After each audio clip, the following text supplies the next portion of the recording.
black and white machine is rolling. Spalletti has these lads going. There is a rout that we have to discuss, and that's the 4-1 drubbing we handed Parma yesterday. And just like any other match day, no matter the result, a ton to take in. And of course, this is the final closing hours right now of the winter mercato.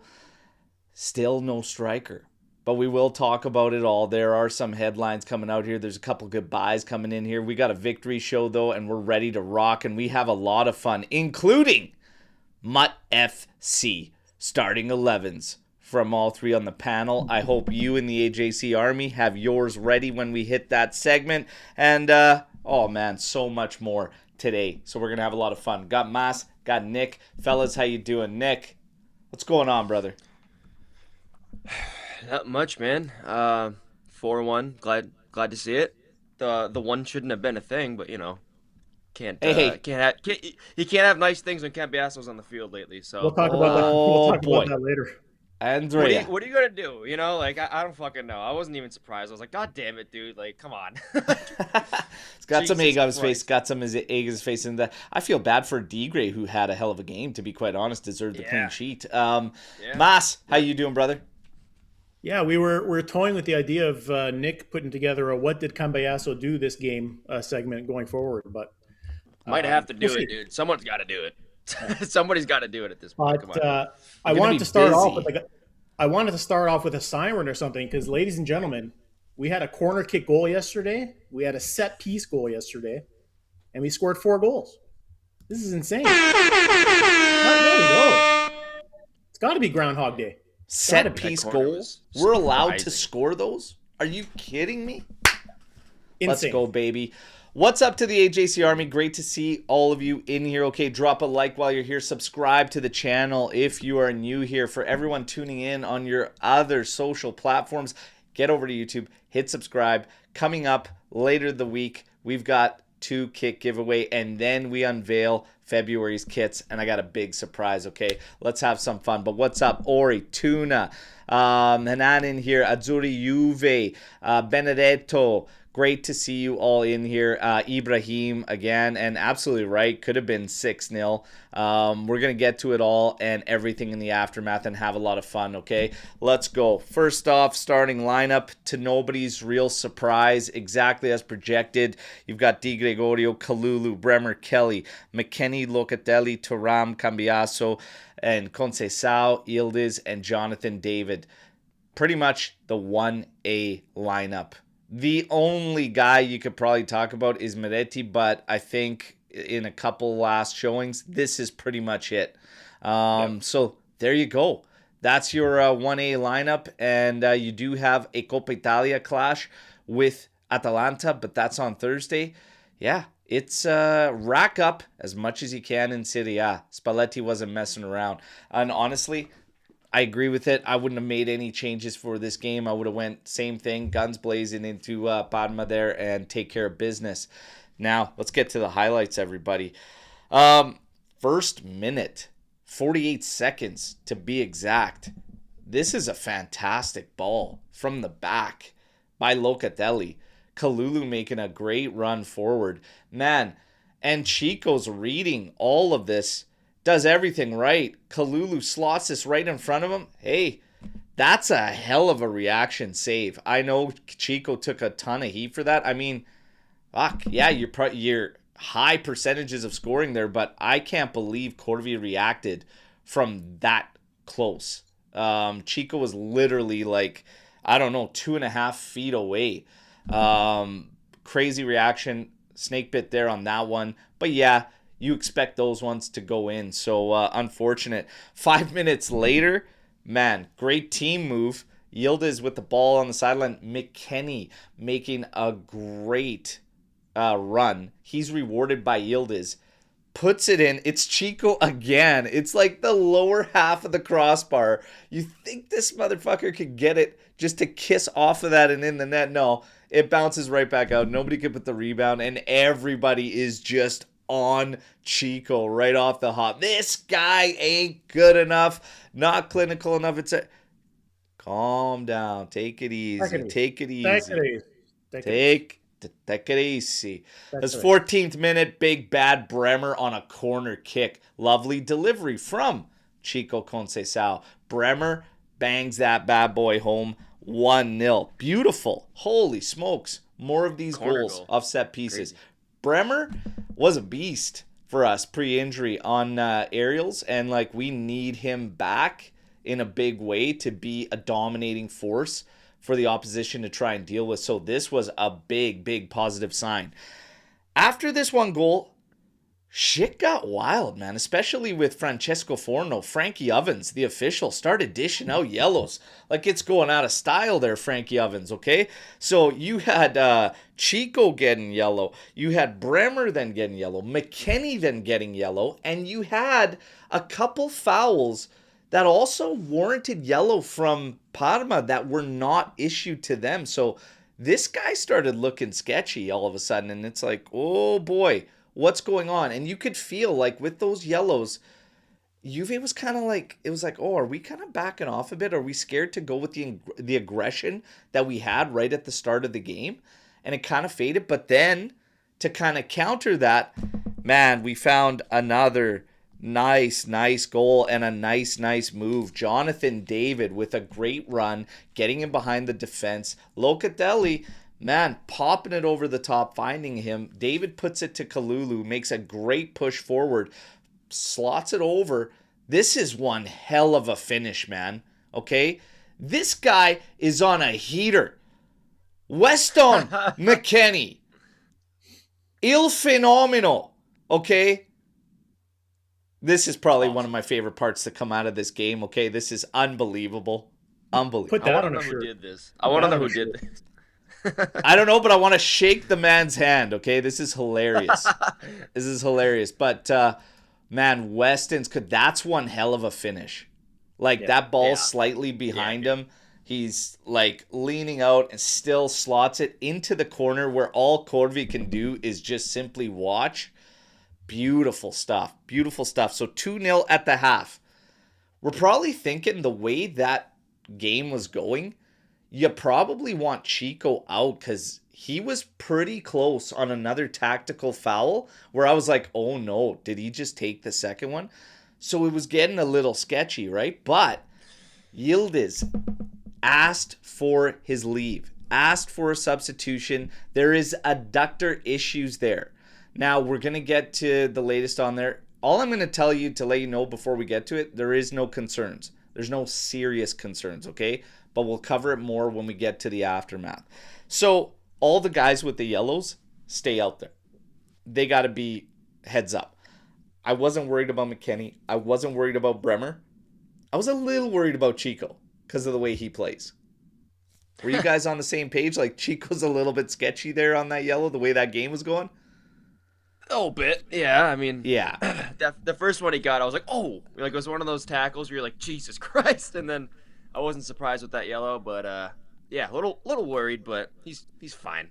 He's well, fine. Nick, this is going to be great for your segment on what did Cambiasso do now, because that was a shit pass from Cambiasso that led that whole sequence that Chico ended up taking that foul. Because of course he tries to lay off a pass to Chico right there, who's like a foot away, and he can't even get it there. It's like a muffin, and they cut it off, and they're off to the races running at us, and then Chico, pretty aggressive on the tackle there and from behind. Like, that's an obvious yellow. But, man, we should have never even been in that position. Cambiasso with a dud of a pass there, and his passing has been so sketchy when he's playing it back. But, yeah. Mas, were you worried about Chico? Yeah, anytime you got a player that plays as aggressively as he does, you got to worry. But they kept him in there. So, I mean, Spalletti wasn't worried, so if he's not worried, I can't be worried. If he's not worried, we're not worried. I was a little bit worried. Okay, we get the second half. Yildiz comes off, Miretti comes in, okay? And it's going to be smooth sailing, right? We'll still be fine, no problems. Okay, own goal. You are 25, 26 years old. Been playing the game for a long time, professional. You practice day in, day out.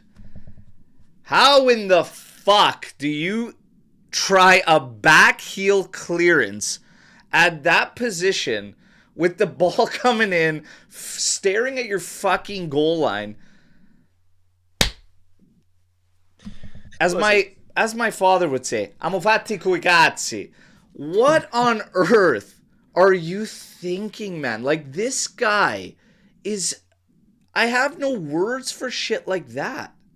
That's the shit that's like, dude, oh my God, man. Is it bad that I'm not surprised that it happened and it was Cambiasso? Well, I shouldn't say that it happened in general, but the fact that it was Cambiasso. You knew if it was going to go down. Like I kind of said, if it was going to happen, you knew he was going to be the guy that was in it. But like, it's crazy with this guy. But nonetheless, here we are. I just can't get over, like, if you're in a funk, if you're not to the level that you were playing at, let's say 23-24 season, the one thing you're always told, like in sports, at least like for me in my sport career, is always keep it simple. Like when you're in a funk, don't overthink it. Don't try to do too much. This guy is making mistakes that like directly negate that. He's not keeping it simple. He's trying to do complicated shit. He's throwing balls to opponents or teammates that are surrounded by opponents. Like, and then this, like, that's not simple. So it's just like, dumb it down, man, and just play simple base. And I said, while the team is rolling and all these other guys are kind of thriving, and you have this group of fucking J-Vengers or whatever the fuck you want to call them emerging, it's okay for him not to be like insane or through the roof Cambiasso, but he's got to keep the game clean. Yeah. You nailed it. I mean, I jokingly, the last pod I was on, I think I jokingly said when he came into the game, I can't remember what game it was, but you're just hoping that he's not going to screw up at this point. And yeah, like you're 100% right. If he just goes out there and doesn't make any mistakes, but doesn't really influence the game positively, it's not the worst thing in the world. But he's sort of trending in the situation where he's going to be unplayable soon because he's actually negatively affecting the game with mistakes like this, right? It's like a liability. Yeah. So yeah, I it's mean, just a crazy drop off, man. Like I don't know. This drop off needs to be studied because it's a crazy drop. Before that Man City rumor last year, he was a decent player. And his agent coming out with Tony G over here reminding us, comparing him to Maldini. Crazy. You want to say that's the perfect time for it. Take it easy. That agent needs to fucking... Hey. But anyways, yeah, that was special. Special from Cambiasso. Listen, look, I'm not defending him by any means. You could see what he's trying to do, but it's really stupid because of obvious reasons. Put your fucking boot through it, dude, and just get it out of the box. It's send it right back the way it comes. Sky it. It's gone. Anywhere but backwards towards your goalie. A back heel touch clearance to the back like that. No. You gotta laugh because. Yeah, I mean, what else are you gonna do? You know. No, but yeah, I don't know. This is where I said I felt like Juve continues to break trends because you're 2-0, an OG, especially one like that. I can't help but feel in years past, we might have let this game become even more complicated after something like that goes down. And Yildiz leaves, etc., makes that. But then, all of a sudden, you got an immediate answer. And this goal, I want to talk about because this looked right off the training ground. Okay? Yeah. Because you've got Locatelli over the set piece. You have us overloaded on the right side. Then all of a sudden you have Miretti dropping. He drops in, collects from Locatelli immediately on the one touch, sends it over to the back post. You got all your big men on the back post, and you have a good split. Some guys on PK spot. McKennie was on the PK spot. And you got overloaded of big guys on the back post. Minetti sends it over. Bremer right back into the mixer. Mack goes off the crossbar. Okay? Still doesn't affect this. Okay? He's still on a heater. Okay? But he goes off the bar. David directs this thing. It's going in.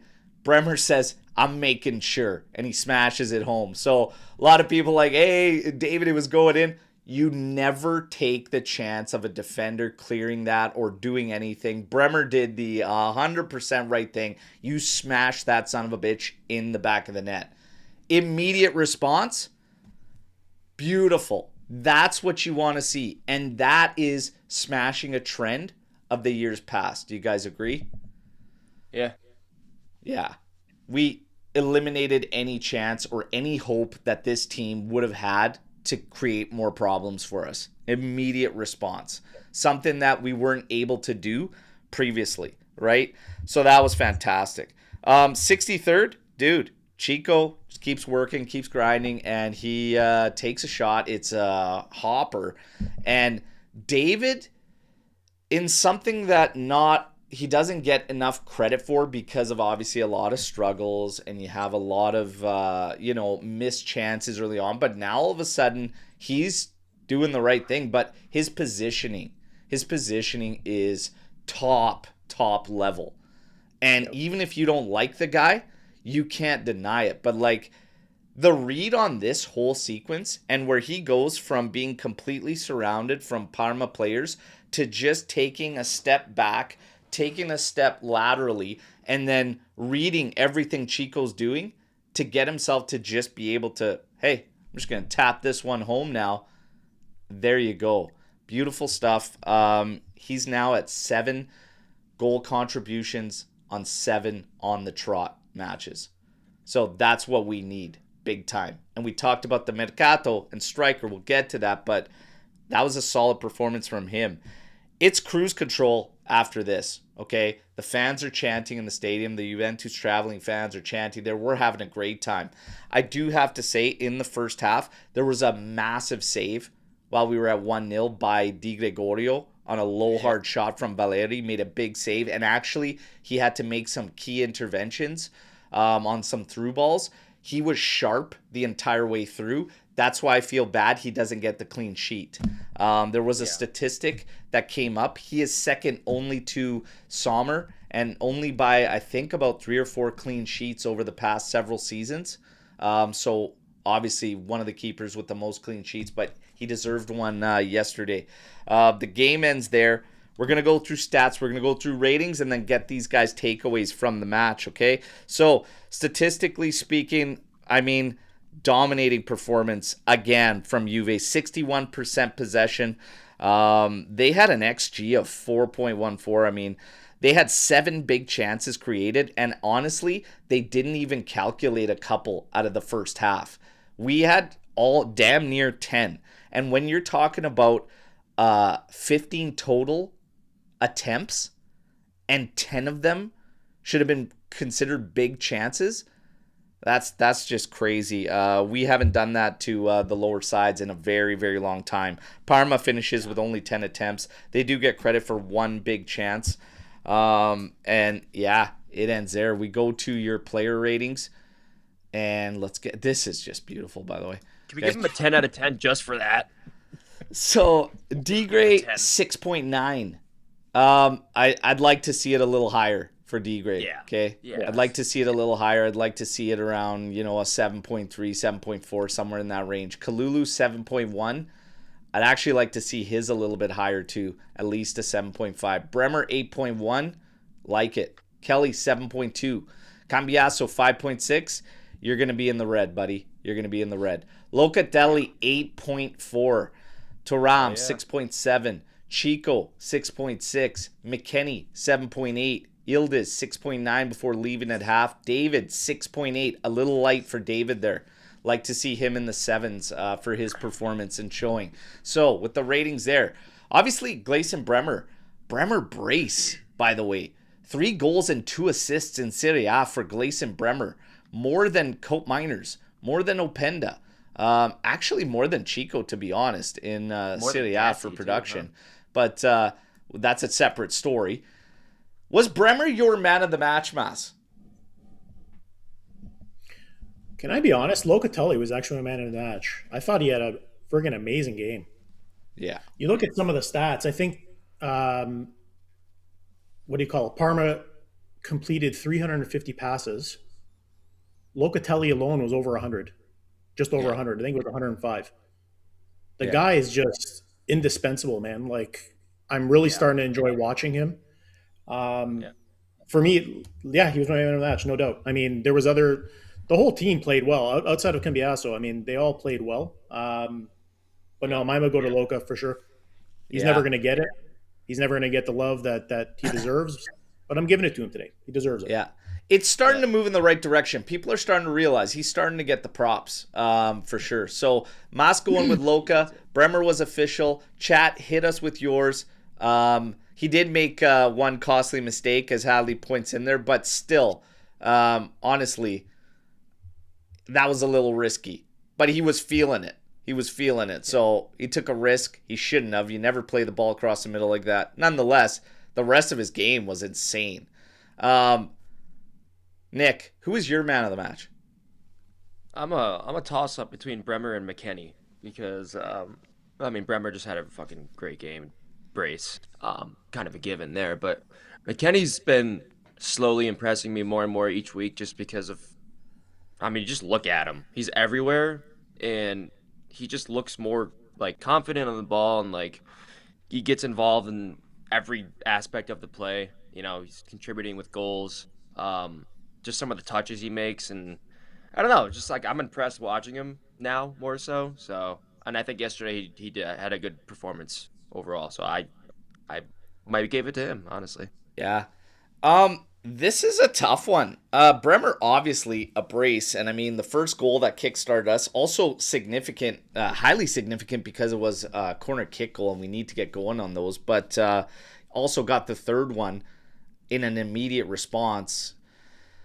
Man, McKennie was good. Locatelli was really, really strong. David was really good. Di Gregorio was sharp when he came to. I think Kalulu had an insane match because he created so much space for everybody. And he was really at the forefront of a lot of situations that were positive for us in creating problems for Parma. Man, take your pick out of those ones. But I think the highest for me would probably be Bremer or Loca. And I'm okay with Bremer getting it. I'll give it to him for bagging the brace. But yeah, you have all those performances. And this is, my takeaways. If I'm going to my takeaways, I'll get into it. But we're doing what we need to do against these teams. Now that we've got the man of the match out of the way, I want to know some of your takeaways. What are you taking away from this game? Positive, negatives, like what are you taking away from this one? Mas, what are some of your takeaways out of this match? Yeah, we already talked about the negative, Cambiasso. There wasn't many more negatives for me on that respect outside of him. Actually, I lie. I think Thuram at a 6.7 is a little high for me there too. I think that's what he was at, 6.6 or 6.7. 6.7, yeah. Yeah. I don't think he had the greatest game. Wasn't very impactful. He's got to get better with consistency. I find he's had some good games recently. We need to continue that with him. Overall, man, it's just wild the way Spalletti's got these guys playing now. It's a total shift from the previous managers. Like I said before, it's fun watching games again. The fact that McKennie's taken his game up to this level, I never thought he had it in him. So Spalletti's really got to get a lot of credit for making him a creative player. He always had the motor. He was always very good defensively. But he's just taken 2 to 3 steps up this season. It's wild to see what's happening with him. Bremer, people seem to forget, Bremer coming from Torino, he was a goal-scoring center back. I think there was a couple of years where he had 5 or 7 goals or something. So he was always capable of doing it. So it doesn't surprise me that he's starting to bag some goals.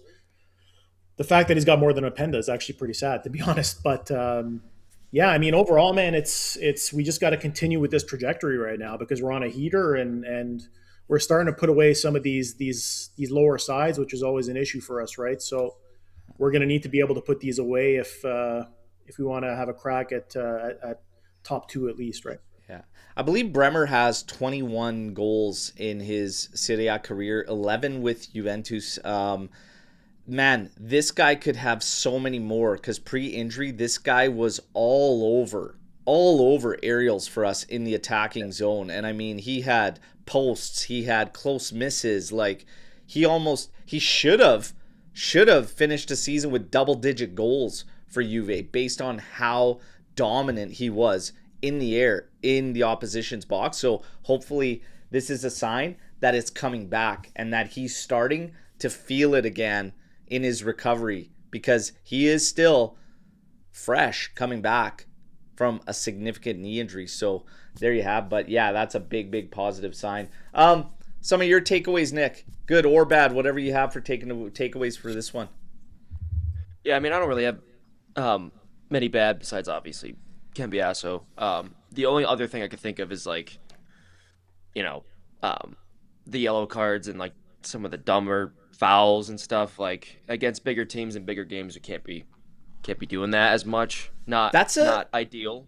That's a good point that you bring up with the yellow cards, because there were some interesting takes during the watch along. Some fans were claiming, you know what? This is a sign like these guys look like they got some swagger. They got, like they said, like they have some attitude, kind of like we've been asking for a lot of time. Hey, you need a prick on this team. They kind of showed it a bit, maybe got a little too overzealous with it, but I'll be quite honest. I mean, those are bang plays too. I mean, shit can happen, and he wasn't keeping it consistent with Parma either. So it's a part we were very aggressive, but also a part Frankie Ovens was a little loose with it to start. So it's tough. True. But do you see like a shift in attitude, and maybe we are starting to kind of give this we're gonna smash you type attitude? Yeah, it's like there was times where if we lost the ball, it looked like we were trying to suffocate them as fast as possible, which I like. Doesn't happen every time, but I like to see that more. That foul that McKennie had was, all accidental and stuff. If that was like an inch higher, or not even like a full inch higher on his ankle, that could have been bad. I was actually kind of afraid that we were gonna give it red, but when I watched it back, it didn't look too bad. Yeah, just a bang play. Just the ball moves, he's there, and it's kind of like the inside of the foot, and that happens all the time. Like it's a yellow. Yeah, I know, I agree. But yeah, like good stuff, like build up plays, like really good and enjoyable to watch. I want to give a shout to Kelly too, because he was a player when he came in where I was like, this guy sucks. Like I don't like this guy. He's not. I don't know about this guy. I don't know what's been going on. Slowly, he's been like going up, and he just looks very composed and comfortable on the ball, and we need that in the back. And he's just been like, him and Kalulu have just been really freaking solid, and that's important, obviously, for our back line. And Bremer's back, so like our back line, like besides Cambiasso right now, I think we're pretty solid. But the attack, everything's fluid, everything looks good. It's more direct. I know Thuram didn't have his best game yesterday, but the thing I love about him is he's very he's the most direct player I think we have on the team. Every time he gets the ball, he's always trying to look forward, and he always, makes those runs, carries the ball. I love seeing that. That is like my favorite thing, seeing him take the ball and just carry it down the middle. If you're talking about the back lines, it always kind of has to be like a group. It has to be a collective. It has to make sense with all of them. They're finding rhythm, right? Like Bremer makes a big difference at the heart of that back three. Kalulu spoke about, and this is another thing with the continuity that they now had. Like there's not so much mixing, matching, trying to figure out. It's like you're locking in now. Guys are starting to understand each other. Chemistry is going up, and you're starting to see it on the pitch.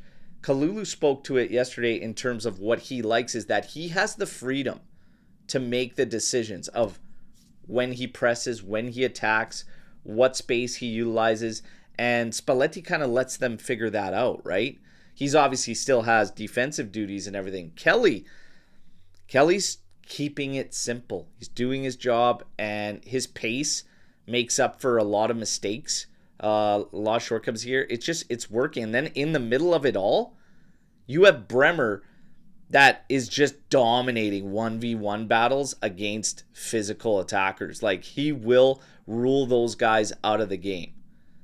Him and Pellegrino had a good battle, and my only blip, I had a couple blips in this game, but one of them did come at the back line, and we'll talk about it. By the way, Pellegrino, I like the way that guy plays. And he's young, but he's physical. If like you ever got into a situation where you needed like a backup, like I'm not saying Juve needs to sign him and like make him like the striker, but like as like a depth option, like back there, if he was willing to come in at some point and be like the fourth like kind of option that had size and physicality, I don't mind that guy, man. I really don't mind the way he plays. Now, takeaways. First off, the midfield hums with Locatelli. Okay, so it just, you can't deny it. He had another excellent shift in there. One mistake, forget about it, because the rest of the match was class from this guy, okay? The issue for Juve is you don't have anyone else there that can do it. And that is something that absolutely has to be addressed this summer. Juve has to address the fact. If you find somebody better that can do it, great. But you have to, at minimum, find somebody else that can control Juve. Because the midfield hums when he's in it. Right now, no Loca, no party. Period. You look at yesterday, 11 for 14. He doesn't get credit for key passes. He doesn't get credit for like any sexy stats, but he had 11 for 14 on long balls. And if you go back and watch that game and look at the long balls, they were all key in attacking sequences and getting big chances for Juve. Yeah. Massive game. That's a problem, though, for Juve that they have to address this coming summer. Right now, no Loca, no party. Period. Now, another one, set pieces. Bremer, we talked about him. This has got to be something that starts moving in the right direction. Hopefully this is a sign, because that's a huge positive. But before injury, this guy was insane for us when you're talking about set piece threats. So hopefully this is where we're moving to and sorting it out, and hopefully we can bring that threat back. Remember that game? We had no hope of scoring. We had 18 corner kicks, not a single one dangerous. When you're playing teams that clamp down, that's going to be massive. So hopefully this is like one of the last few things we got to sort out that will help us against our kryptonite. Hopefully that's a sign that that's what's coming. When you talk about Bremer, by the way, kind of a cool stat, pretty cool stat actually. He joins some pretty special company. If you're talking about defenders to score a brace for Juventus, he now joins a list of Scirea, Cabrini, Barola, and Bonucci. Only 5 defenders to get a brace for Juventus, and Bremer's now on that list. Pretty cool. Yeah. Pretty fucking cool. Now, sadly, even in a 4-1 win, I do have a couple of blips, okay? The first one is Gatti absolutely cannot be in the heart of the fucking backline. He just can't do it. Where he belongs. Striker he where he stepped belongs. in yesterday and he got turned by Pellegrino, made an awful decision, and put himself in a situation where Pellegrino was straight on goal. I believe Di Gregorio finished up with the save there because the others used their pace to close it down after he got behind. But that is piss poor. Piss poor. He is well at the back of the totem pole working in. We sent Rugani packing with a loan on an option. And I tell you what, man. Should have sent him. Might have had to send him in hopes of getting a better deal there or whatnot. But he cannot be in the heart of a back line. It's that the aggression, the decision there to lose goal side position there, mind blowing. So the drop off's crazy there. But that was one of the blips. And then obviously the other one, Cambiaso. Still can't get going and adding mistake after mistake after mistake. So I have a couple feelings around Cambiaso here. And it's like, obviously he's making mistakes. They create dangerous one. Yesterday was an ultimate mistake because it was an own goal. But he's kind of like, he's not necessarily a huge problem, but he's not improving, right? It's kind of teetering on this edge of being a liability, okay? Basically it is, yeah, it's me. You have no other options. Holm has come in, which can now give him a reprieve. Do you believe that just benching him is all of a sudden going to fix this? I'm not 100% sure, and I'm going to say why, but like, first of all, I do think you have to do it. You have to get this guy to look, and if only, not just to get his head right, but also to maybe take a look at a different player operating the flank next to Yildiz. Because Yildiz barely moves inside. He's not moving inside nearly enough. So Cambiaso's always going central. And sure, Cambiaso, decent technically, but not to the degree of Yildiz. Get off that fucking line. Let Cambiaso operate on the outside. Yeah. You have it sorted out on the right side. It's not a fucking coincidence when you watch the game yesterday that the right side is figured it all out and they're cooking, and the left side still looks disjointed. Yildiz has to slot in. Get away from the fucking line. I want you in the danger zones, not Cambiaso. We talked about it. When you're in a funk, keep it simple. Simplify his game. Leave Cambiaso to the outside. Yildiz, slot in. Between the two of these guys, sort it the fuck out. But there's a big difference on the right side versus the left side for Juve. And that's why the left side has been, give it to Yildiz and fucking pray. Because they're not fucking clicking. Yeah. And Thuram is a part of that too. They all have to figure it out. Because on the right side, they've got it. They know what the fuck is going down. That's my 2 cents on it. Okay, so yeah, Cambiaso needs to get his head out of ass, needs to sort it out, but you gotta help as a coach as well, and Yildiz has to be a part of that too. That's your side of the pitch. I'm just spitballing here, okay? Because sometimes we could just jump on a guy and it's bang, bang, bang, like all this attack, but at the same time, it has to all work with the group. No, you know what this needs to be? I mean, we've been saying this for a long time, that he should be more central for obvious reasons. You know, closer to goal. He's the most dangerous player we have at any time, can do anything. He's the best dribbler we have. The closer you put him to the middle of the field, towards the goal, the more likely something's going to happen. You know, obviously you keep him out in the flank, he's got to dribble like four guys, which he can do and he has done, but you don't want him to do that every single time he gets the ball. He's going to get tired super quick. That's another thing too. So it's like if Cambiaso is just instructed to make overlapping runs every time Yildiz gets the ball so he can stay more in the middle, that could work. It's just they need it. Yeah, they need to figure it out. He doesn't have to completely abandon the off left, but he's got to fucking like give Cambiaso like just leave him that outside lane. I don't want Yildiz out there anyways. Like, he likes to work off the left. That's great. But, like, you're hugging the fucking sidelines and every time you're not nearly in positions where you could do damage. This guy's numbers in productivity would skyrocket, I'm telling you, if he gets inside more. I don't give a shit if he wants to play wide out left. He won't if he starts realizing that he can work a little bit less, save more energy for later in matches, and be more, I don't know, be more of a killer. Yeah, even if it's like more of like a half space thing where he's like... Exactly. on the edge of the 18, you know, like right around that area, kind of just hang out, see what happens.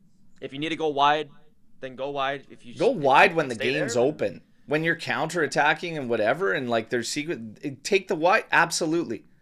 But all the fucking time in slow build up too, in possession, in control. I'm telling you guys, he's got to slide in. But that's not solely the reason why Cambiasso struggled. Cambiasso needs a break. Let's get home in there, I think, to just show him something else and see if we could sort this out with Yildiz, okay? But speaking of Yildiz, we'll get to that. This is the only ugly out of the game. We went through the good, went through the bad. This is the only ugly thing. He's got an adductor issue. Obviously, there's no concerns. He's not getting, like, medical treatment. He's not getting, like, medical exams. But he is ruled out for the Coppa Italia against Atalanta, and he's potentially ruled out for Lazio for precautionary reasons. So, very good that you picked up Boga. Okay, very good that you got some coverage there.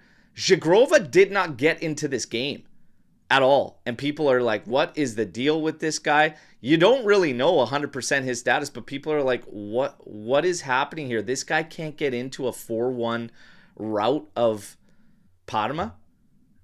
Well, especially with Chico with Chico on the yellow, right?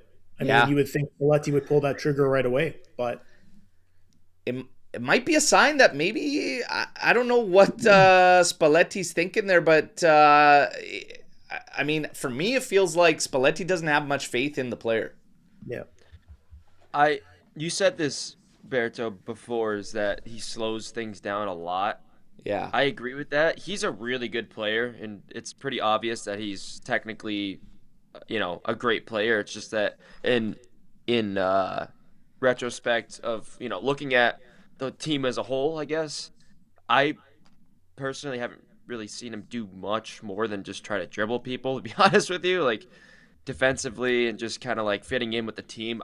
I don't know. I'd like to see him a little bit more just to kind of get a better idea. I feel like we haven't seen that much of him, but like from what I've seen, it just doesn't seem like it's really like Chico's the better choice for me. So it's just like, I don't know. I think so from a point of view when you're watching Zhigrova, it's very just gets the ball, stops. It's all about him and the guy in front of him. Yeah. If a player makes a great run, it's neglected. Like, there's no team fucking game coming out of it. It's just, guys, get in the box. I'm going to fucking beat this guy and the guy behind him and throw a cross in there. That might fucking come close because he got one cross into McKennie. Every shot he's taken has been fucking awful. Yeah, and I think we keep relying on the whole narrative of, well, he's not 100% fit. Give him some time. I'll give him some time. That's fine. But how, is he actually not 100% fit? Or is it really just that Spalletti doesn't have faith in him and he's not playing him? Like, you got to be honest at some point, right? Like, I think the 100% fit thing is like kind of bullshit because like if you're not 100% fit, that just means you're not going to be able to run for 90 minutes or 60 minutes or whatever, right? But like if you are on the field and you're just not doing like basic things, that has nothing to do with fitness at all. It's just like decision making and like the type of player you are and how you fit in the team. The 100% fit thing for me is just complete bullshit. That's just how I feel. Well, it depends because if you're playing through something and you're coming in recovery, like your recovery is a big part of it. If you're still feeling pain, which is what we've always heard from this guy, is that, when the workload ramps up, that's when the fucking pain comes in. With this, all these guys with this pubalgia fucking thing that they have to deal with, it's always the same fucking shit. Right? It's like, what's your pain? What's coming out of it? But this guy, it's turned now. Like, now it's been long enough that I don't think it's fitness. I think it's just Spalletti doesn't trust this guy. Yeah. There was that game where we talked about it, and you saw the substitutions that were come in when you have that lead. It was against Napoli. And you have that lead, etc., and you saw the substitutions that were being made, and I said it at that point. I think that is a sign that you now know exactly how Spalletti ranks his depth chart in terms of trust. And I think Zhigrova is well down that list on the trust list. I think he's a talented player, but right now he's just not ever showing it to a full degree for whatever reasons. And I think you're in a situation now where obviously Spalletti would rather go to Pipo Kostic than you. That's got to be a slap in the fucking face. And if you can't pick yourself up from that and make a statement about it, then you're just not worthy of being at Juve. And I'll just say it right now. And people could call me an asshole for it. I don't really care. Talented or not, you have to show it and you have to put it on display. And your coach needs to want to have you out there. And he doesn't. So right now, you're nothing more than a futsal player who found himself on Juve right now. And you're not showing us anything different. But the team game fades completely when this guy's out there. He has a lot of work to do, and I'm not so sure that he can do it, to be quite honest.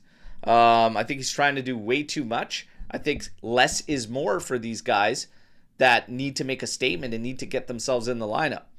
But Chico took some heat yesterday, and I still see it in the post-match saying he's not good enough for Juve. Get rid of this guy. Guys, the production numbers are low, okay?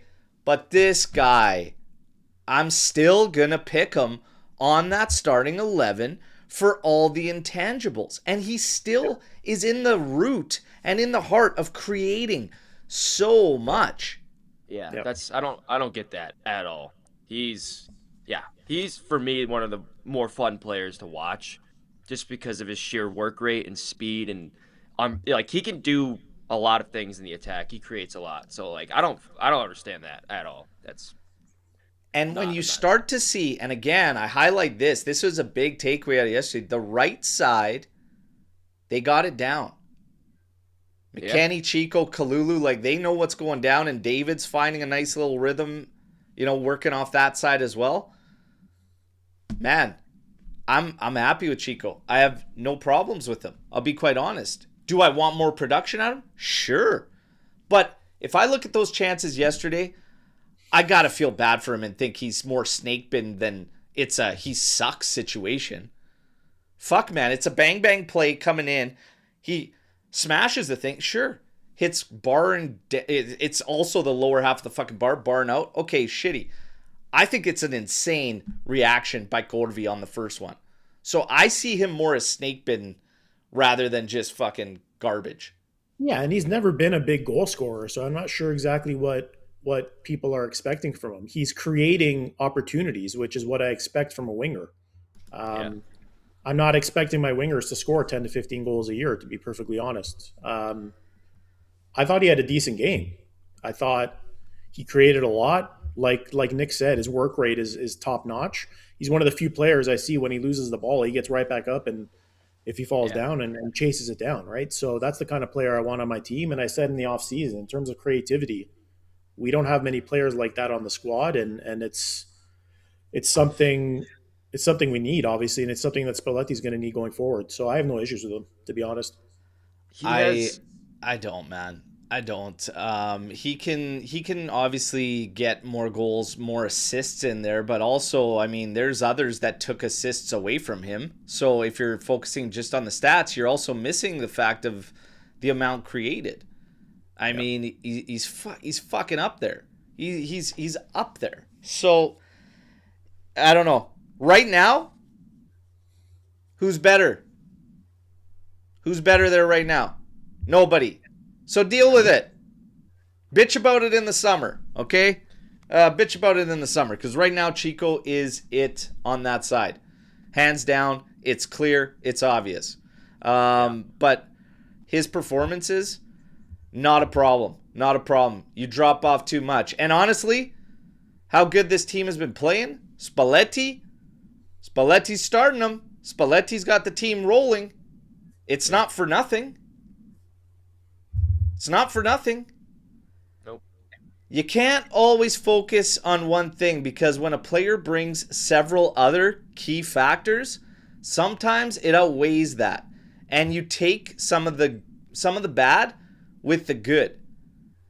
Because there are sacrifices in teams, in 11s, that you have to make at times to make that machine, to make those gears turn. And this couldn't be highlighted any bigger if you're talking about Chico to Zagrova. Because it's night and day right now. Until Zagrova can show any other intangibles other than he likes to beat guys 1v1, he's not even close. He's not even a thought that pops up. He needs new shorts first before he does anything proper. Amen. Amen to that. Now, yeah, and I feel like the fan base has to get over this.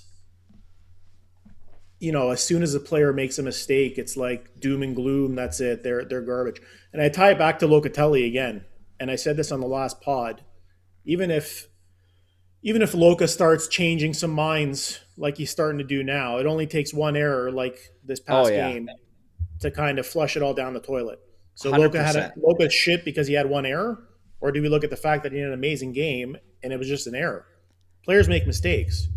I mean, see, if it's an outlier, I'm not gonna be upset at the player. If it's something that's consistently happening, i.e. Cambiasso, then that's different. But Chico overall had a different game yesterday, and he had a crossbar and a huge goalie save. I don't think we should be knocking him for it. He's literally been one of the key creators of this fucking team. The bottom line you got to ask yourself is, when the guy's out, do you notice it? I fucking think you do. For sure. Yeah. I really think you do. And even when Moretti was having good showings, what was the question? We weren't looking at taking Chico out. We're like, how do you get all these guys in? We even still wanted McKennie in there. The guy that was getting dropped was Cambiasso the entire time. Nobody was like, oh, fuck, Moretti's taking Chico out of the equation. Get him out. No. It was the opposite. It was the opposite. So, I don't get it. I don't get the hate, I guess. Like, I can understand not rating him, like, super high, but I don't think anybody's rating him super high. But you can appreciate what he brings to a team. I don't think it takes anything.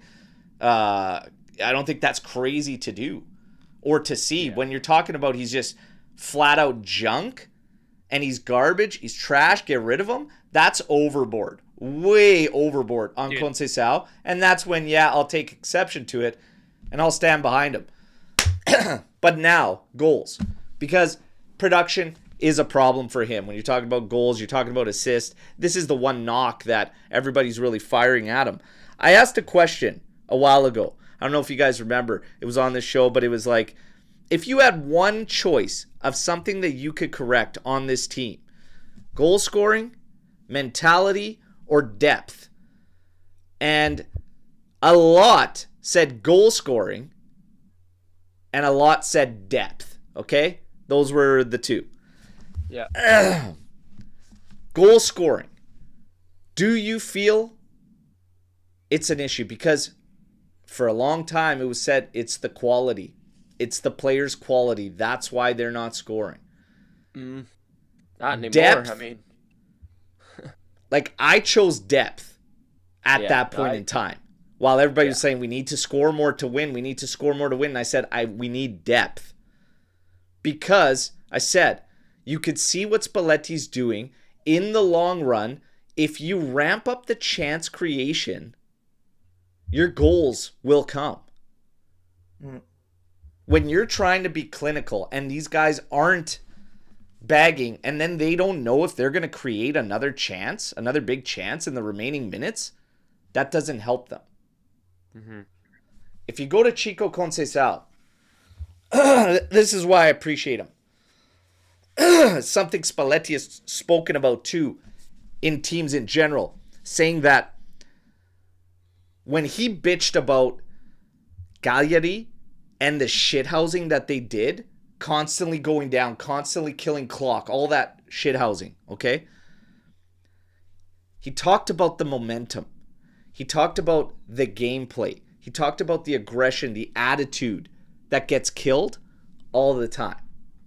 So when you go to Chico Conceição, this is what I appreciate about him, because he's one of the players that allows you to feel that energy in game and keep pressing an opponent. Yeah. Keep putting them under. Keep creating problems, and chances will arise. Eventually, you score. The more chances you get, you're naturally going to score. And those misses aren't so glaring when you're only creating fucking 9 attempts with one big chance in there and you miss it. It's the end of the world. It's quality. We need better quality. Well, I think we're starting to see the goals will come, ramp up the chances. I don't feel goal scoring is a problem for Juve, and we're spreading it out. Yeah. Yeah, I think I was on that show when you posed this question, and I think at that point I did choose goals and finishing only because I would have been hypocritical, because I think my rank the masses for that one was the New Year's resolution, where I had fixed the final third issue that we were having. But if you were to ask it now, like you are, I think depth is where the issue lies at this point, just because it seems like Spalletti has corrected some of the issues we had in the final third, and we're seeing it by getting goals from a lot of different areas on the team. But in terms of depth, it seems like a focus, because when you don't have your starting 11 out there, you see the drop off in play and in talent. So I've definitely swung my opinion. I think at this point it's depth over the final third for sure. Yeah. We need I think we need a soft, clean house of all the players that the coach will not want to use in the summer, and get players in he wants, because clearly what he's doing. Right. These aren't his guys, right? For right now, again, there's going to be Juve's still going to go down to the wire pushing for a striker, okay? That's a big miss for me if they don't find one. Yeah. Big miss if they don't find one. Depth, it's huge. What is the one thing you would add to this team right now? This is interesting, because Spalletti, for me, I don't know if you guys caught it, but in the presser ahead of this game, he talked about Yildiz, and he talked about him needing to master free kicks. I wholeheartedly agree. And I've been saying for a while, I don't remember a guy as talented, as skilled, that doesn't really have that in his bag of tricks. Yeah. You know? It would be a massive luxury for this team to be able to have a threat there, because we went from Pirlo, one of the best to ever do it, into Dybala and Pjanic, who were both world-class specialists, okay, who had like the best percentages in Europe, right up there with Messi through those years. And you've gone to Vlahovic, seems the only guy that could probably score one. And he's leaving. Like, that's a hell of a luxury when you get a guy that can master that. And I'm actually surprised Yildiz doesn't really have it yet. So hopefully he can master that. But man, I'd love to see it. If I'm Yildiz this summer, I'm reaching out to Pirlo and Del Piero and saying, listen, stay with me for a week. Teach me. Teach me what you did, what you do. Dude, because you look at Pirlo now, like in training, Pirlo still bangs them from free kicks, right? It's ease, bro. He doesn't even try. He's just like Pirlo. It doesn't like the guy is so like nonchalant about it, and he's just fucking snaking these things. I'm like, that's disgusting. It's just elegance, bro. So that's what I would do if I'm Yildiz. I'm spending a week just soaking in the knowledge from these guys on free kicks. And you know what? That's a good shout on trying to do it that way, because that's literally like Pjanic learned from Juninho, who was like one of the fucking best to ever do it, right? And Pirlo actually took a lot of shit from Juninho too to like master his, but dude, it's a game changer when you have a killer that can step up there. Those are goals that we just haven't had forever, man. You know? Yeah. So I'd love to see it. And I think it's something that, man, Yildiz should definitely be working on. And that's all you could do. It's for anybody that's like, tried to be a set piece taker on a team or whatever. It's repetition, man. It is just repetition, muscle memory over and over and over at all the spots and just mastering that. It's I hope he could do it, man. It would be sweet to see, but I'm surprised a kid that talented doesn't have it in the bag. So we'll see. Sure, he does to an extent, but you know. One thing right now going around is, what's the mission for Juve? Is it title push, top 4 lockdown, Champions League run at all costs? What's the mission right now with this team? Is it just planting seeds for next year? Like, what's the mission right now? Well, I mean, if you're asking me, why not all of it? Like, That's exactly it. My mentality is shoot for the stars and do everything you can to be the best at every aspect of what you're doing in this given moment. Like, why settle for something less, especially our club? You know what I mean? Like, I don't know. That's just my mentality. Fucking do everything you can to be the best at everything that you're currently in, you know, competition-wise and goal-wise or whatever you want to call it. It's, yeah, I don't know. That's just me. Yeah. Mas, what do you think? Yeah, I don't disagree. I mean, why not try your best for all 3 fronts, right? I think top 4, I don't want to jinx it, but I think top 4 is looking pretty likely based on the way we're playing. Listen, Inter's not dropping points, unfortunately. You know, we need a pretty monumental drop off in points like last season, so it's actually beneficial for us if they go far on all 3 fronts as well. But it's gonna be a struggle. But I mean, the way we're playing right now, I think if we can ride this wave, it's gonna be tough to beat us. So Yeah. there should be no issue going for all 3. Excuse me. The answer for me is everything, all of it. Yeah. What mission? The mission is the same at Juve forever. It never changes. You go into every single match, try to win it. Coppa Italia, win it.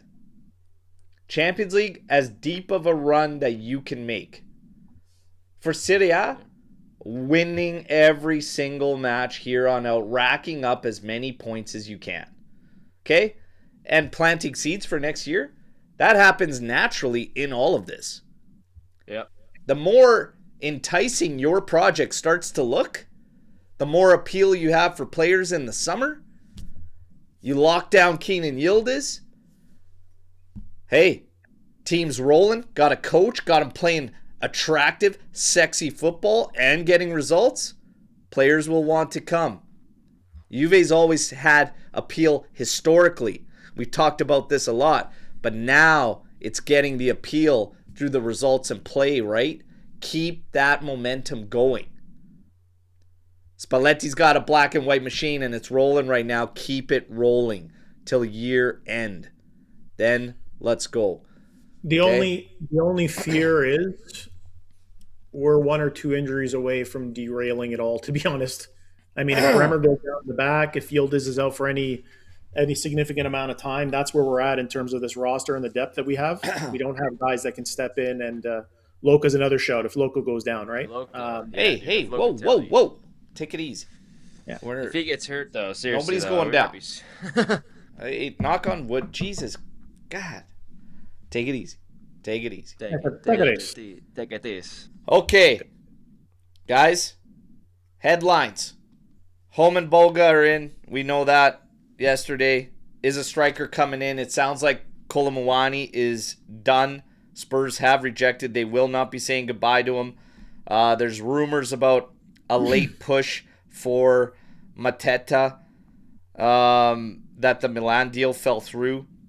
Sorloth, he's been pulled up, will not be joining Juve. Atletico isn't willing to accept a loan proposal, and Juve can't afford a permanent purchase of the player. So right now, we are staring down the barrel of sweet fuck all at striker. Of Edin Dzeko. That's what we're looking at. No, dude, I saw a post. I've seen so many I've been seeing so many troll posts on like X and stuff of like Giovinco coming out of retirement, fucking. I gave a rating out of 1 to 5 yesterday on the winter window. It's fine for me. Rentals. I've always said January's about rentals. Sort that out. I gave it a 4 out of 5 with the asterisk that we find a striker, any striker. That was the biggest priority for me. Yeah. Because you just talked about it. You're pretty close to getting derailed. If David goes down with Vlahovic out till April, you're fucked. That's a big boo-boo. That would take that 4 out of 5 to about maybe a 2.5. I don't know. Bremer's looking pretty good. Maybe play him I mean, we have Gatti too. Yeah, get him out of the heart of the backline. Put him right at the top. Get him up, dude. I'm telling you, please, just one game. Put him up top. Let's see what happens. Listen, the fact of the matter is, teams around Europe know that we're looking for a striker. They know we're desperately looking for a striker. They're not going to make it easy on us. So, they know the financial situations that we're in. So it's going to be tough. It's going to be a tough one. Yeah. I don't know where you guys are at on this personally, but it's sad that the Chiesa thing didn't work out. And I'll tell you why I think it would have been a good move. Our coach loves him. He can be a vice Yildiz. He can play striker. He can play anywhere on the front line. There's a lot of personal reasons he should have came back. And he knows our club. He knows the values. He knows what's the work rate you need to be at this club. It just sucks it didn't work out. That's all. I think it's more emotion, man, because like I don't think he fixes a lack of a striker issue. Like even if you brought in Chiesa for me, I mean, if anything, I think it would have pushed the right side because Yildiz isn't taking a back seat, and if your game plan is to give Yildiz a back seat, that's a terrible fucking game plan. So Chiesa would probably push the right side, offer a change up to and some rest to Yildiz, but I don't think that he would help you in the striker absence. So even if he came back, you would have needed a striker for me, like an actual striker. And I think if you had to nail it down, a big target striker, a solution we simply don't have, right? That's like the ideal. But if you can't get that, any fucking striker, you just need a striker to come in and support. Anybody. So that's a big miss for me, man. That's a big miss for me. And that's why I was pissed, and that's why I was bitching that they took so long this window and spent so much time on Mateta. For, like, just move on. Business. Nonetheless, here we are, staring down the barrel of sweet fuck all at striker. Okay? A day late, a buck short. Interested FC. She's writing the report. We all know. Yeah, okay? there you go. Yeah. Hey, there you go. There we go. Yeah. Gotta throw some lyrics in there for our music guy. Okay? Hey. By the way, if anybody hasn't, check out Double XP Band, our boy Nick Rossi's band. Okay, great stuff. Okay, putting out some great tunes, especially taking me back, way back in the day during the punk days, okay? Like my high school, Hell man. yeah, dude. Holy smokes, I'm going way back. Back, gone, okay? You feel like getting angry after a game, maybe we don't play so hot in, then, there you go. Slap it on and take your anger out or whatever. Hopefully we can swing something late here for a striker. Let's see. Yeah. Guys, we got a lot of fun stuff to do. We got to get rolling because we're running overtime. Mas first, ranking the masses, okay? We're going to do this with Mas here. Fire it up. We got a little party noisemaker for you because we still don't have the tunes, okay? But let's go. No music yet, eh? All right. No music yet. That's fine. I see how it is. Okay, so we were talking about the officiating in yesterday's game. Wasn't, entirely the greatest. A lot of yellow cards thrown around. Let's be honest. The officiating in Serie A this year and pretty much around Europe has been pretty trash. Agreed. Not only this year, but, for the last, 3 to 5 years, let's say. So, kind of got me thinking. And I put a list together here. Top 5 referee screw jobs in Juve history. Okay. And I'll be honest, when I did this list, I got very, very upset. It was not. We're going to go down memory lane, and there's going to be some hurt feelings here, guys. It's going to be a tough one, but we're doing it. So top 5 referee screw jobs in Juve history. Okay. Number 5, Juventus versus Perugia, May 14th, 2000. Oh. So let's paint the picture here, guys. It's the last day of the Serie A season. Juve sits in first place, 2 points clear of Lazio. They need a tie versus Perugia to secure the title on the tiebreaker, even if Lazio beat Regina, okay? The skies open up in Italy, torrential downpour all day long. It turned the pitch into a muddy swimming pool, essentially unplayable. So the match started. Colina was the ref, by the way, who in general was a very good ref, but on this day, for some reason, decided not to be. So the match started. It was delayed for 74 minutes. When it restarted, the pitch was a disaster, okay? So early in the second half, Perugia scores a goal off of a ball that gets stuck in essentially a puddle. Fluke goal. And then meanwhile, on the other side of it, the Lazio-Regina game was actually delayed until the conditions improved. And they were actually able to play on a decent pitch, okay? So Lazio goes on to win 3-0. Juve goes on to lose 1-0. End result, Lazio wins the Scudetto, and Juve gets screwed, and that's just another example of us getting bent over, unfortunately. Number 5, okay. Wow, that one pisses me off still. It's just stupid. Stupid. Number 4, Juve versus Barcelona, 2015 Champions League final. So, listen, no one's going to sit here and say that Barcelona team was arguably not the best club team in history, okay? So it also has to be said that for large stretches of that game, Juve actually were outplaying Barca, okay? So listen, we all remember the play. 67th minute, score 1-1, Pogba in the box, Dani Alves with the challenge. Should have been a penalty awarded. Unfortunately, a non-call. Literally moments later, ball goes onto the opposite side of the field. Suarez buries a goal to put Barca up 2-1. That was literally the key moment in the game. Momentum switched entirely. It was a non-call, basically. So, obviously, we know what happened. Juve went on to lose the game. Barca, Champions League champions. Personally, you got to think if VAR was available at that point in time, that PK probably would have been called. But unfortunately, it was not. So, that's kind of where we're at. So, that's number 4. Number 3, Juve versus Bayern Munich, 2016 Champions League round of 16. So, listen, we all remember it, okay? Juve's up 2-0 after 28 minutes. 44th minute, Morata scores the 3-0 goal off of a Manuel Neuer error.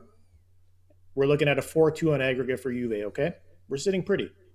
Everything's going well. But wait, the linesman raises his flag. Morata goal? No goal for you.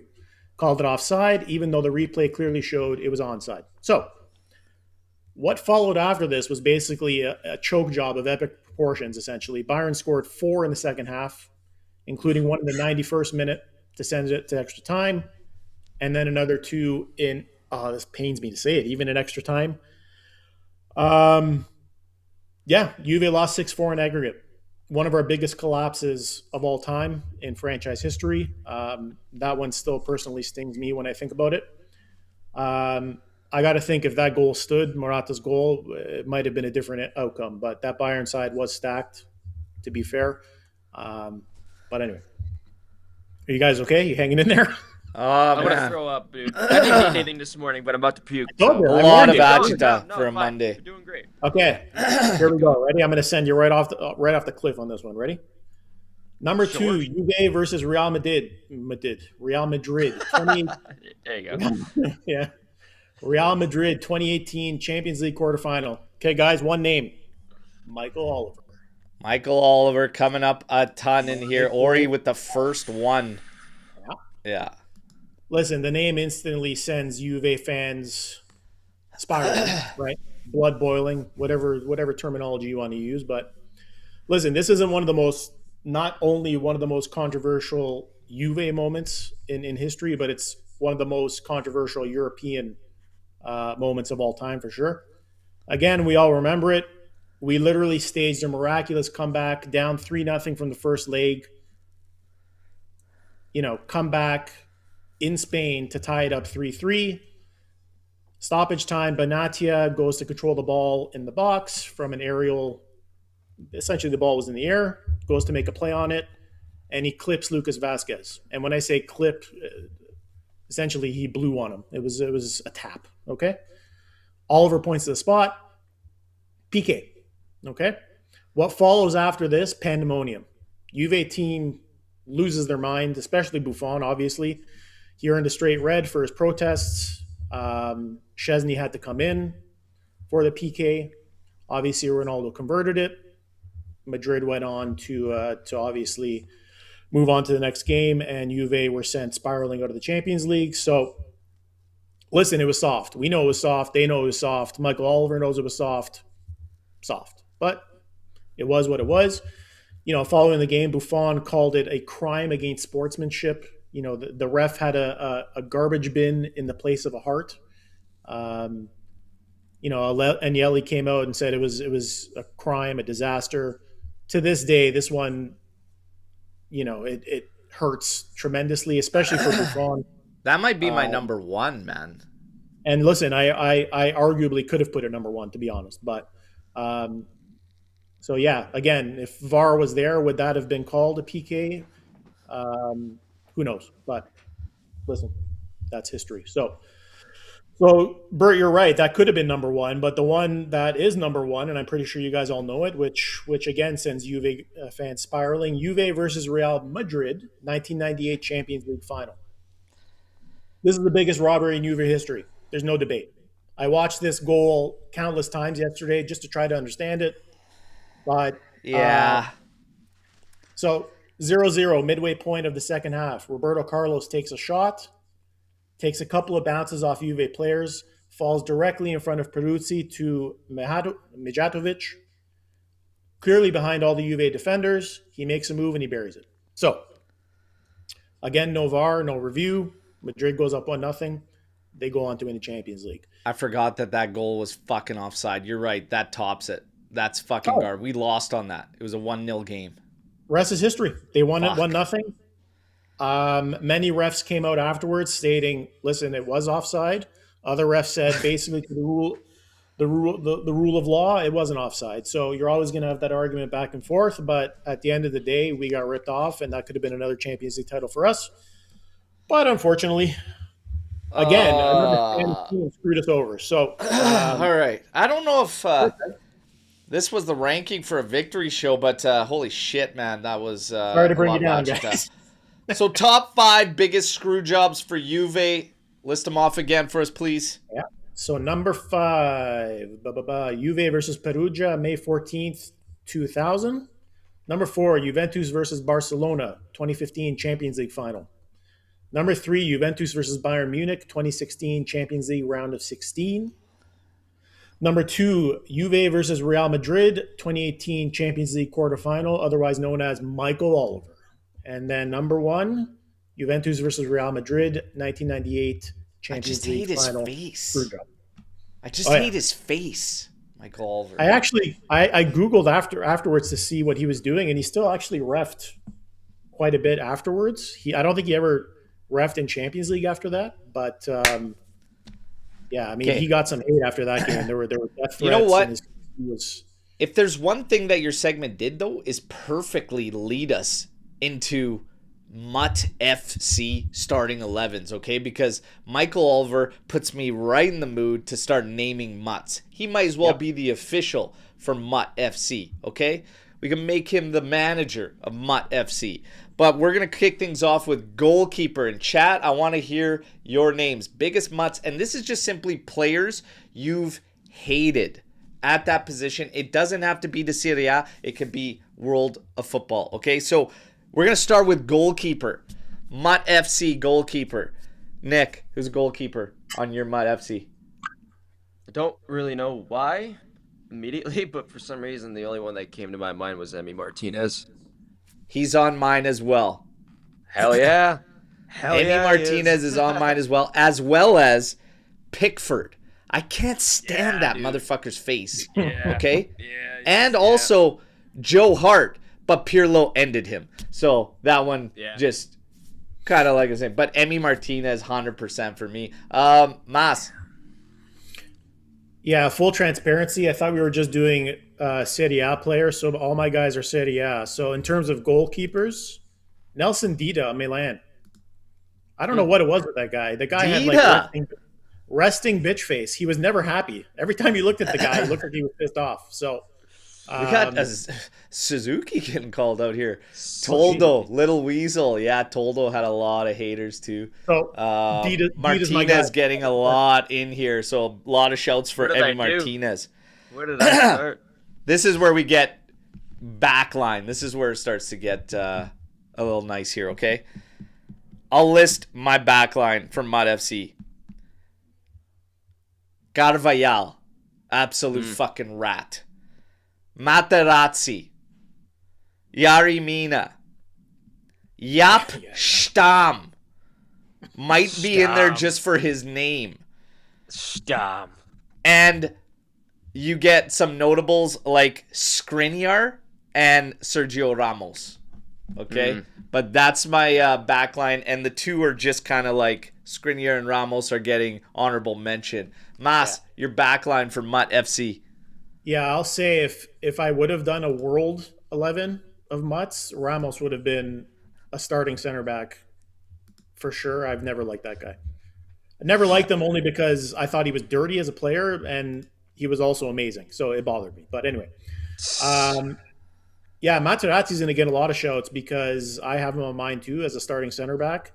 Listen, national team aside, he was another dirty player that just never shut up, and he played for Inter. So, I mean, there you go. Yeah. So, another center back I have here, Walter Samuel. Dirty player. Oh, yeah. That's a good shout. Another Merda player, so he goes on there. Right back, I had Cafu from Roma. I never had beef with him. Listen, I think this one was more of the fact that I was just so pissed that he was so good. He was fucking good, man. Yeah. I don't know. He just bothered me, rubbed me the wrong way. I didn't like it. That's what this is all about. Yeah. And then I couldn't find a left back, to be honest. So I'm just going to throw Mike on in here because he's a bitch. That's simply. I love it. I love it. Perfect. All right, Nick, backline, buddy. Cucurella. If I could do it, I fucking would, dude. I can't stand that motherfucker. There you go. Carragher's a good shout. So Stankovic as well. Carragher. I got Cucurella, Mancini. Fucking cannot stand him. That's a good shout too. No place on the goddamn national team. I swear to God, if I see him ever in a starting lineup, I'm gonna punch my TV. As Piliqueta / Ramos, couldn't pick. Don't like either one of them. And Dumfries. Yeah, Dumfries. I could see it. That's good shit. Okay, now we get to the midfield. Mut FC midfield. Mas, kick us off with your midfield. Well, I will say Philippe Mexis is a good show too there in the chat. Yeah, Mexis is a good stupid face. Yeah. I will say, Chad, we talked about this in the green room. It's basically a lot of guys who's got a bad face. Either I just want to deliver one of these. Played for Inter or bad hair for some. You just want to give one of these to their suckhole, right? Like just fucking. Here you go. Okay, midfield. It's great. Anyway, it's a good thing. The midfield, left mid, Paulo Di Canio, and Di Canio was. Again, and I'm a little older, so I would have watched this guy pretty thoroughly, but he was always about the theatrics. He was always about barking, trying to get under your skin. He was just a very annoying player to play against, so he definitely makes my list. On the right side, for right mid, because I went with a basic 4-4-2, Perisic. Perisic, one, because he's an Inter guy, obviously, and two, the guy torched us every time he played us. So that alone, you make the list 100%. In terms of center mids, Felipe Melo has to be on this list. And I don't care that he's one of our guys. I hate the fact that, he came to our team touted as the next Vieira, and I hate the fact that he basically was the hugest flop in Juve history, based in my opinion, and the fact that he couldn't shut his mouth, trash talking us every chance he got. So he makes that list for sure. And then Kenny G, Guendouzi makes this list because why not? Okay, this guy, he's in Turkey now, but when he was here, every time we played this guy, that hair just drove me freaking bonkers. 2.0. I don't know, he's freaking annoying. So that's it. He made the list. Nice. Guendouzi. You just made the list. You went Chris Jericho on us, baby. I like it. I like it. Okay, Nick. Midfield was tough. I did like a 4-3-3 setup, so I only got 3. Guendouzi's first one on there. Yeah, given for me. That guy drives me nuts. Cristante, same thing as Mancini. Get him the fuck out of my national team. And I don't know how you guys are gonna feel about this, but I got Coop on there. I can't fucking stand him. Get him out of my club, please. For the love of God. I can't do it. I can't stand him. All right. Internal fire though. I find what are you gonna do? There's a lot of players that just suck. So I mean, you can't fault a guy for. All right, dude. I saw a stat the other day. I forget the exact numbers, but we brought him in for goal scoring and assists. I think it was like 0 out of like 30 games. 0 goals, 0 assists in the last like 30 games or so, 30 appearances. But he's also been playing predominantly defense. But it is what it is. I get it. He should still come up with something, for fuck's sakes. I get it. Poop miners, bro. Are you gonna keep rolling in the midfield? You got more? I wanted to give a honorable mention to Casemiro. Not a fan. Look at that. Who'd you? There you go. Good timing. Cristante, Mihalovic, Roy Keane. Cristante, dude. I can't fucking stand him. Okay. Jesus. Here's my midfield. And I know it's starting 11, but fuck it. I just went rampant. Okay, so Felipe Melo. Fuck him. Guendouzi. Brozovic. Fucking loser. Okay? Nainggolan. Kandreva. Never could stand that fuck. Okay? Malinovsky. Absolute dirtbag. Okay? Di Canio, he's in there. He's a fucking mutt. Yeah, I'm probably going to end there for midfielders. Paredes, you could throw him in there too. Okay? Yeah. That's a good one. Now we get to attackers. So for attackers, I've got Anelka, Suarez probably starting. I fucking can never stand that prick. Lautaro, Cassano. I'm going to throw Cassano in there too. Absolute mutt, okay? Absolute mutt. Yeah. You're going to go attackers too? Yeah, fuck. I'll probably leave it there. I'll leave it there for attackers. Nick, what do you got for attackers? Suarez, first one on my list. Yeah. Dude, I don't even have to. You don't even have to explain it, right? I mean, come on. Yeah, Vinny Jr. was number 2. Oh, interesting. High key, yeah, and Gakpo. Gakpo. What did he do? That guy doesn't even matter. It's just look at his face. Just look at his face. Okay, the face. That's one. That is one. I hate you and I hate your face. I love it. Dude, I love it. That's awesome. Mas, what do you got for attackers? We got Neymar showed in there. I would say Cassano would be on my list if it wasn't Barez. I can't knock a fellow guy from Barez. Yeah. We don't want any Barez on Barez crime. Okay, yeah. So my 2 strikers. So Rodrigo Palacio. Listen. Played for Inter, Palacio, that fucking ponytail, man. The rat tail just drove me bonkers. Yeah. Like, I don't know how any player didn't want to just rip that thing off his head. That's a great shout. Fuck that Palacio. guy. That's a good one. Palacio, and then Diego Milito was my other guy. And, I mean, aside from the fact that he played for Inter, he was basically the poster boy of that 2010 treble for them. A lot of important goals, unfortunately.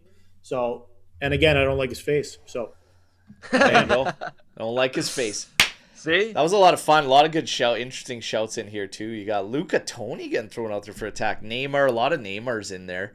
A lot of Neymars. Yeah, Neymar would have been good. Yep. Suarez takes a lot. Mikoli. That's a name you haven't heard in a long time. Lewandowski getting so. All right. No. Hey, you know what? Hey, no. It's everybody's own personal list. You can hate whoever. All right. So Mut FC. Man, they got themselves quite the list there, okay, Mut FC. But there you go. We're going to have some fun. We're going to wrap things up with a little bit Storm the Barn. We'll try Machine Gun a couple here, just try and see. I'm trying to also just see if there is anything that's going to, like, kind of amount to anything, but it doesn't look like it. It seems like the Mercato's going to close on that note, everybody, with still no striker help coming. Nonetheless, here we are, okay? Driving to work. We got Sal here driving to work saying, let me drop this now. Given all the eras that McKennie has played through, his determination to stay, Champions League goals, etc., where does he fall in the discussion of great Juve players? Ooh. Are we talking like all-time greats, or?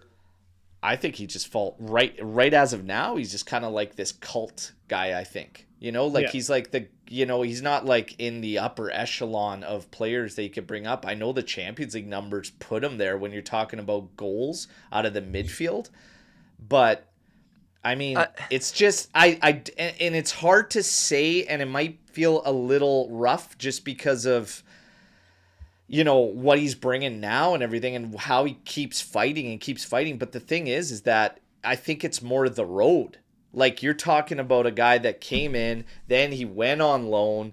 He's been shopped 3 times. He keeps falling in there, but he's never been like. He's had one really strong season where he just simply played the outside right, and then this season right now he's on a fucking heater. Okay, so to put him like amongst the greats, not even close. Like he's kind of like this cult guy right now. Like, if it ended for him at Juve right now, you wouldn't remember him as a Juve great. You wouldn't, but you would think of a underappreciated player. So he would fall to me in the ranks of like some underappreciated soldiers. Yeah, that's where I would list him. Yep. You know. Yeah, without him, we would lose a good amount in this team right now. And it's one of those things where, like, he's not one of those players who's you're gonna look back on a certain year and look at the stats and be like, oh yeah, that was it. It's his performances. It's one of those things where it's like, you just watch him on the field. You know what I mean? Type of thing. It's not really like a stat thing. So Hadley's saying it's just like Lichtsteiner, right? Like, he was celebrated after. It's like, you don't know what you have, what you got till it's gone type situation. I feel like McKennie's going to fall into that category if it ended right now. But there is meetings set up. They're going to push to renew, and Mac wants to stay. So he's got more time to keep writing the story, and that could change, right? If all of a sudden this guy ends up being the most prolific midfielder in Juve history in Champions League, like, I mean, holy fuck, that's a nice feather in the cap. It's wild. Right? You know, Champions it could League change final. things. Could change Winning goal. things. You know? Can we finally demand FIGC to rename Serie A to the Bremer League? Let's do it, man. Bremer, fuck, I love that guy.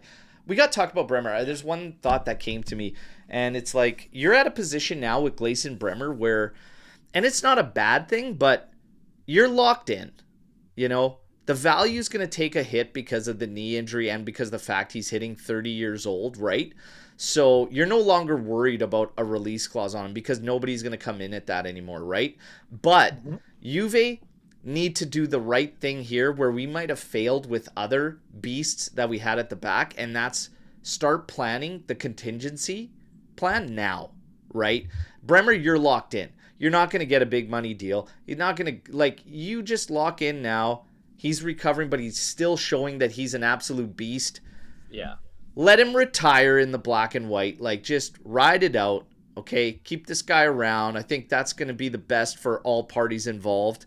And let's do some contingency planning. I think it's not a bad thing, you know, because we were always thinking, man, if he does go, if he's always talked about wanting to play in the Premier League, etc., like, we got to be compensated. You got to have a strong guy coming back. But I think right now, the way everything's playing out, and it's not a bad thing, you might be locked in.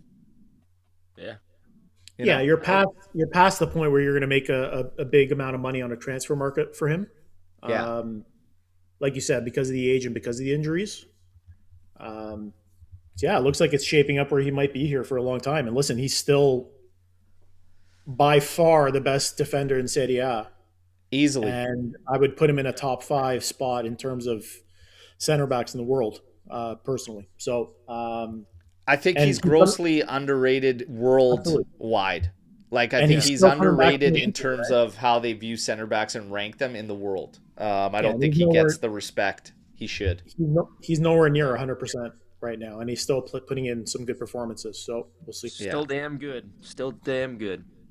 Yeah, I see too many guys getting love that don't he is a nod to the old school. Like, he fucking suits Juve so good because he doesn't just engage in those one-on-one battles with the big physical. Like, he relishes them. Like, he loves it. Like, he's looking for that. I'm going to give me your best guy.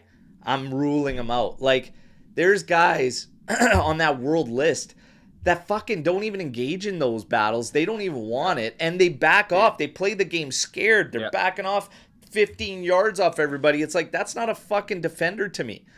You're a ball-playing hype motherfucker that I don't really care about.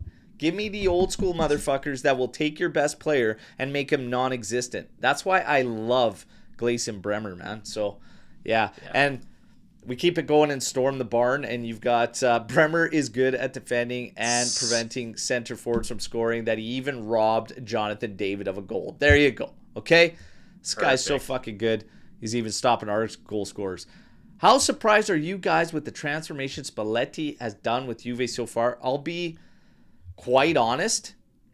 I'm surprised it's to the level that it was, like, so quickly. Yeah. Because now you're at a point where you're going to see a little bit of improvement here and there, but how much he covered so quickly, I am surprised. I'm very surprised.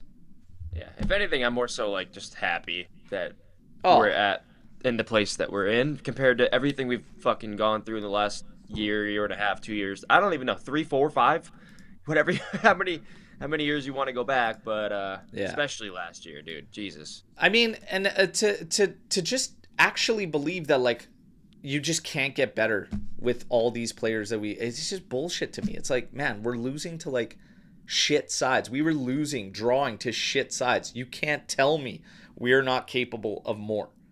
Yeah. Thank you, Spalletti, for proving I'm not totally crazy. A little bit crazy, not totally crazy. But yeah. Depends who you ask, but yeah, sure. You know. Going back to Bremer, people say Bastoni is better. I got something for them right here. Okay? Fangolo. What the hell are we talking? Take it easy. Bastoni was better when Bremer wasn't playing. That's it. Bastoni was better fucking in his dreams, man, when he's fucking asleep. When he's asleep and dreaming that he's the best fucking center back in Serie A. Not even close. David with better numbers than Højlund. And he only started playing after he missed the PK. Dude, it's funny because I think, Mas, you were on that show with me. I think you were on the post-match after that PK. I can't remember quite who was with me, but I literally said, there's only fucking 2 ways this thing could go. I was like, it either wakes him the fuck up and lights a fire in his ass because it's like, okay, I've hit, like, epic lows. It's time to go. Or it just spirals and the guy's dead to us. It's done. Save face until season's end and say goodbye. But, like, you got to give the guy credit for fighting back. Like, I mean, he's now actually showing a player that if you followed him before, this is what he's known for. Good, smart movements, involving his teammates, looking to set players up. Like, now he's finally getting some rewards on the score sheet for it, and it's good to see. It's just sometimes got to give some players some time, but maybe him taking that PK and missing it is what he needed in a shitty way, you know? But maybe he needed it. Because I said, if you watch that game right after that PK and he missed it, you started to see the urgency. You started to see all of a sudden he's running harder. He's battling harder. It's like he might have fucking needed that. It's shitty that it was at that cost for us in that game, but fuck, everything happens for a reason.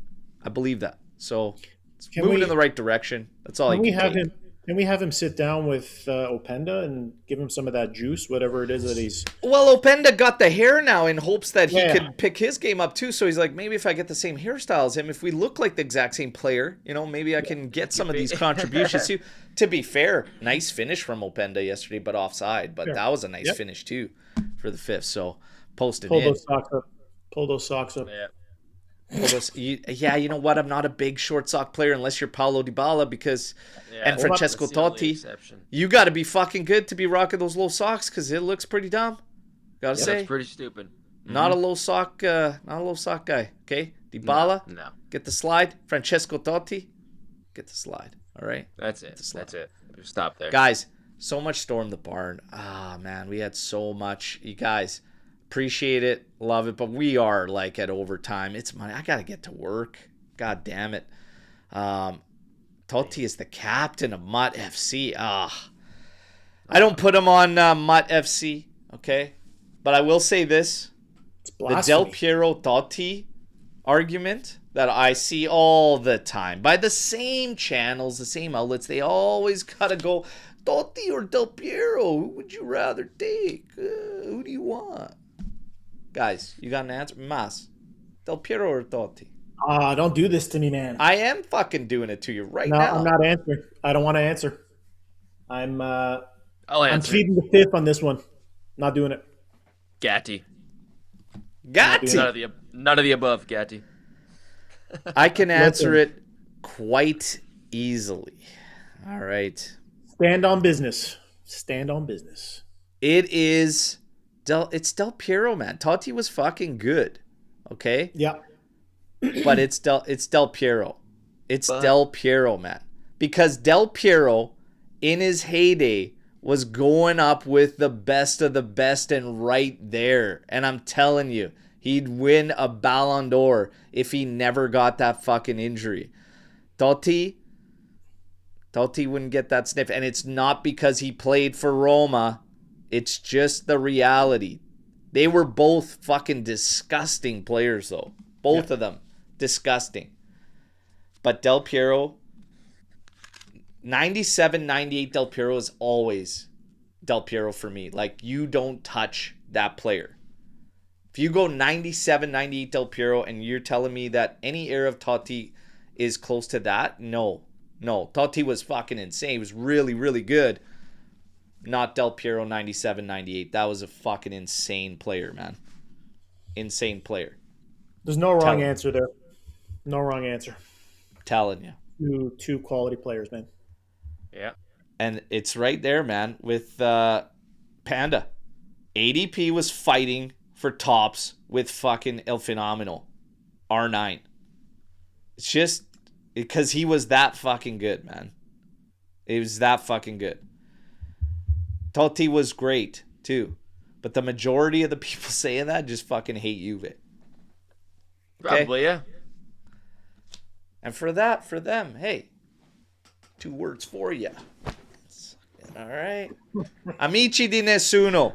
We went through the biggest screw jobs at Juve, and a couple of those are key indications of something we always preach, and that's amici di nessuno. It's Juve against the world, all right? And I would love nothing more than going to battle with the AJC Army every day, fighting the fight, planting the flag for the black and white, okay? The black and white machine is rolling, and they all hate it. If you read the report from Gazzetta today, they must have been fucking in tears. It must have killed them to write such a nice report on Juve absolutely dominating Parma, okay? And being in stellar form, up there with the top, the best of the best, since Spalletti has come in. We got to keep it rolling. Coppa Italia match Thursday against Atalanta. Does Boga start, boys? No, I don't think so. Spalletti, I don't see him starting. I think Miretti will be in there. I think he'll play at some point, but I think he'll play at some point too. Will Holmes start? No. I would put him in right now. You put him in right now for Cambiaso? Right now. Cambiaso, see you later. Put him in. Yeah, I would probably, but I don't think it's gonna happen. I think it's too soon. It's too soon. Yeah. But Medetti will probably slot in with Kenan Yildiz being held out for precautionary reasons. Lazio will be an interesting one, a little bit longer, and we'll see. I wouldn't be surprised if Openda gets the nod in Coppa Italia. And again, the tough fixtures keep coming. Because then you got Lazio, you got Inter, then you get Galatasaray. Okay, you got Como sandwiched in the middle. We're going to see exactly what Spalletti's Juve is made of, and I can't fucking wait, everybody, all right? A lot of fun today. You guys, drop a like, subscribe to the channel if you haven't already. Again, tuning in on other outlets. Get to YouTube later this week. 2 kits given away. They're both beauties. Nikes from 04-05 and 05-06. One is the Centenario del Primo Scudetto, okay? But you guys had a lot of fun today. Masnik, absolute pleasure as always, fellas, okay? And you guys, till next time, as always, fino alla fine, forza Juventus. Let's keep this black and white machine rolling. Come on, baby. Hell yeah.